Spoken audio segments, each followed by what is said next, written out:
The store's ceiling fans spun silently, even though they weren't plugged in. They were the first thing I noticed when the lights died. The outage came without warning. No flicker, no pop, just a soft extinguishing, as if the store had exhaled and decided not to breathe back in. The refrigerators went mute.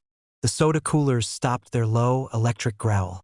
Even the fluorescent hum above the aisles vanished. Silence fell thick and immediate, but the fans kept spinning. 3 of them hung from the stained, yellowing tiles of the ceiling, evenly spaced down the center aisle. Their blades turned at a steady, unhurried pace. Not fast enough to stir a breeze. Not slow enough to creak. Just steady. I stood behind the counter, the emergency exit sign casting a faint red wash across the cigarette racks, and watched the shadows rotate along the walls. There was no sound, no whir, no motor grind. Only movement. Black silhouettes slicing through red light. The air felt wrong.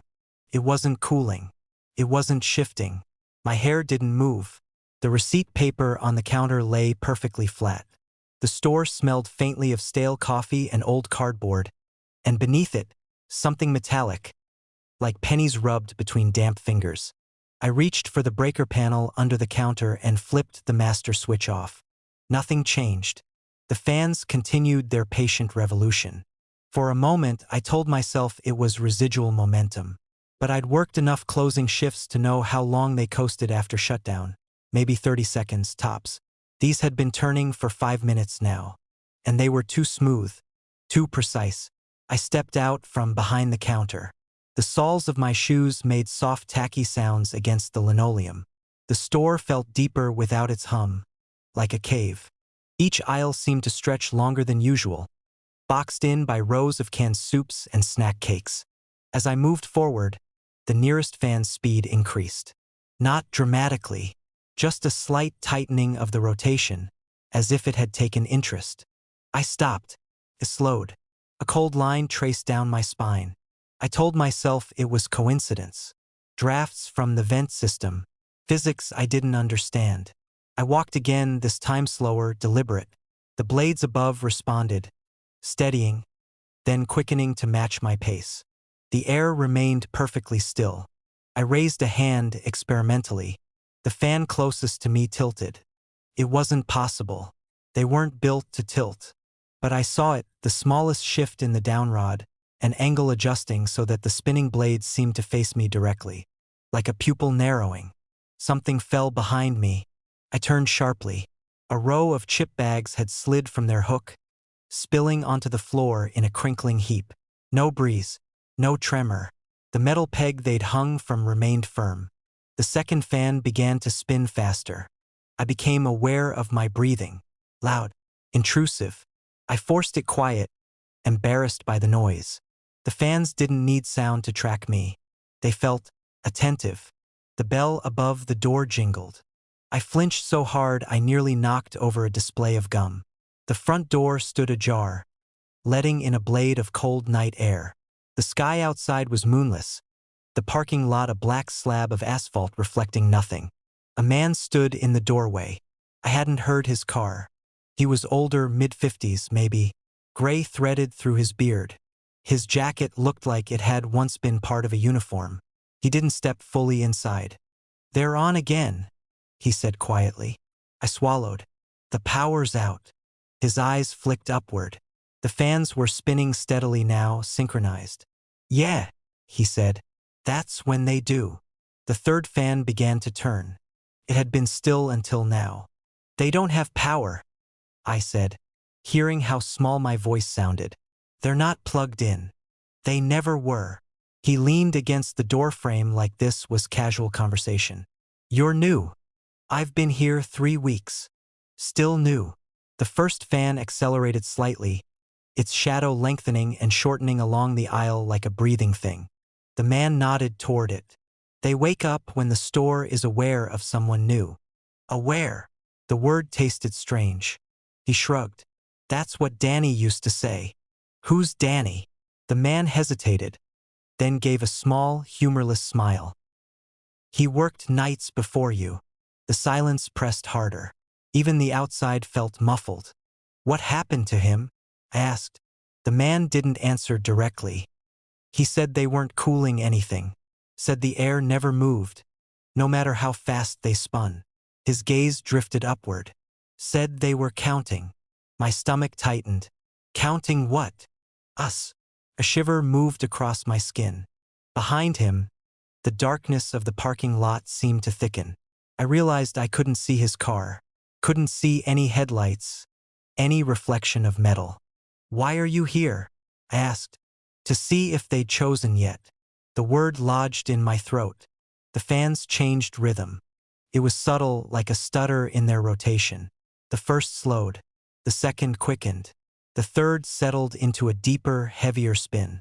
Their shadows overlapped along the floor, creating a lattice that stretched toward the back of the store, toward the stockroom door. I hadn't noticed how dark it was back there. Without the fluorescence, the hallway to the storage area looked like a throat. "They'll guide you," the man said gently. "That's how it starts. Things shift." As if on cue, a row of canned beans toppled over, rolling in a neat line across the tile. Not chaotic, deliberate. They formed a staggered trail leading toward the rear. Cold brushed against my ankles. Not wind, not moving air, just absence of warmth. The blades above the stockroom entrance began to spin faster than the others. The shadow there thickened, pulsing. "I'm not going back there," I said. The man's expression softened with something like pity. "You don't really get to decide." The first fan tilted further, angling its spinning face down the aisle. The second followed. All three were now aligned, their rotation aimed like spotlights. Watching. No, pointing. The store creaked softly, a settling sound in the walls. A bottle tipped somewhere behind the counter, clinking once before going still. The air felt heavy in my lungs, harder to draw. "Why me?" I whispered. The man's outline seemed less solid now, as if the red exit glow were passing through him. "It's not about you. It's about vacancy." "Danny. Vacant," he repeated. The fan's speed increased, not violently, but with purpose. The shadows on the floor tightened into a corridor, a spinning path leading straight to the stockroom. I felt it then, a pull. Not physical. A suggestion pressing against my thoughts. A sense that something waited just beyond that door, patient and receptive. Place prepared. "They don't cool the store," the man said. His voice sounded farther away. "They circulate attention." My feet moved. I didn't decide to step forward. My body simply leaned into the aisle, drawn by the synchronized rotation above. With each step, the fans adjusted, fine-tuning their angle, their speed. Responsive, encouraging. The closer I got to the stockroom, the colder it became. My breath fogged faintly. The third fan, the one nearest the back, slowed just enough to create a hypnotic cadence, like a metronome marking time. I reached the door. The handle was icy. Behind me, I heard the faint jingle of the entrance bell again. I didn't turn. I knew the doorway would be empty. The fans were no longer aligned with the aisle. They were angled downward. And me, all three spinning in perfect, silent focus. Waiting. I understood then. They hadn't been reacting to my movement. They'd been measuring it, matching it, learning the rhythm of my breath, the cadence of my steps, the frequency of my fear. The slight increases in speed weren't curiosity. They were calibration. The store wasn't cooling because it wasn't meant to. The fans weren't mechanical failures or lingering momentum. They were fixtures, installed to observe the empty hours, to track the solitary, to determine when a presence could be replaced. The stockroom door trembled slightly in my grip, not from force, but anticipation. Behind me, the fans slowed in unison. A decision made. The silence deepened, settling like dust. They were never meant to cool the store. They were meant to watch. And when the store became aware of someone new, someone alone enough, quiet enough, vacant enough, they chose. A customer insisted I'd sold them a map of the store, one I'd never seen. He laid it on the counter between us like evidence. It was just after 2 in the morning. The hour when the highway outside went silent and the store's fluorescent lights seemed to hum louder to compensate. The coffee had burned down to a tar-black inch in the pot. The hot rollers clicked occasionally as they rotated their stiffening sausages. The air smelled faintly of sugar glaze and floor cleaner. The man stood calmly, both hands resting on the counter's edge. "You charged me $3.99, he said, not accusatory. "Certain. I don't sell maps," I replied. "We've got road atlases. They're by the magazines." "No," he said gently. "This is yours." He slid the paper closer to me. It wasn't glossy like a tourist pamphlet. It was matte, thick, almost fibrous like handmade stationery. When I touched it, it felt warm from his hands, slightly textured, as though the fibers were raised in faint ridges. The ink wasn't the flat black of a copier print. It had depth to it, a subtle sheen that caught the overhead light in oily glints. At the top, in clean block letters, Mujita Market, floor plan. That was the store. My store. The small-town convenience place off Route 17 where I'd worked nights for nearly a year. "I've never seen this," I said. "You rang it up yourself," he replied. His voice was smooth and even, with no hint of frustration. That unsettled me more than anger would have. I looked down at the map. At first glance, it appeared accurate. The front entrance, the long central aisle, the coolers lining the left wall, the counter and register drawn in neat proportion near the door. But the longer I studied it, the more it strained against what I knew. There were too many aisles. 3 ran parallel behind the main one, thinner, tightly spaced corridors labeled with small print. Seasonal dry goods, archived stock, overflow. We didn't have overflow. Behind the coolers, the map showed a narrow hallway leading to a room marked records. I'd worked here long enough to know that behind the coolers was concrete and the outer wall. And beneath everything, drawn in pale gray lines as if layered below the surface, was a sublevel. A staircase behind the storage room. A square space labeled simply, "Inventory, old." "We don't have a basement," I said. "You do," he answered. The fluorescent lights buzzed faintly overhead. Somewhere in the back, a refrigerator compressor kicked on with a low shuddering hum. The sound felt reassuringly mechanical. "I close every night," I said. "There's no staircase." He tilted his head slightly. "Have you checked?" A draft slid along the floor, cool against my ankles. The front door was shut. The air conditioning was off. I looked back down at the map. Near the center was a small red circle. "You are here." It sat slightly to the right of the register. I frowned. "That's wrong." "Is it?" he asked. "I'm here." I tapped the space directly behind the counter. The red circle was 3 feet away from where I stood, floating in the middle of the customer walkway, as if I were standing in open air. A faint unease crept into my chest. I glanced up at him. "Did you draw this?" "No," he said. "I found it on the rack by the lottery tickets." "There is no rack by the lottery tickets." He gave me a small, patient smile. The printer beside me clicked softly as it settled from its idle cycle. The clock above the cigarettes read 2:17 a.m. I looked back down. The red circle had shifted. It now aligned perfectly beneath my feet. I jerked my hand away from the paper. "You moved it." "I didn't touch it," he said. The ink glistened faintly. I could swear it still looked wet. I stepped out from behind the counter. The store felt subtly different from this angle, as if I were seeing it after someone had nudged the proportions. The central aisle stretched ahead, stocked with chips and canned soups. I'd walked it thousands of times, but tonight it seemed longer. I took a cautious step forward.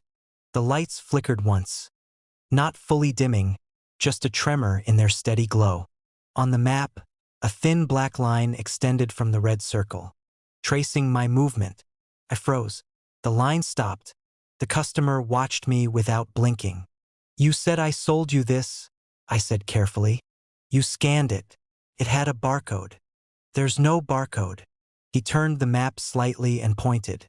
There, at the bottom corner, was a small printed code. I hadn't noticed it before. The numbers beneath it were faint, almost blurred. I recognized them. They were today's date. The air felt thicker. I walked down the central aisle, the soles of my shoes sticking lightly to the linoleum. The hum of the refrigerators grew louder as I passed them. Halfway down, I glanced at the shelves. They seemed extended. The canned goods continued farther than they should have.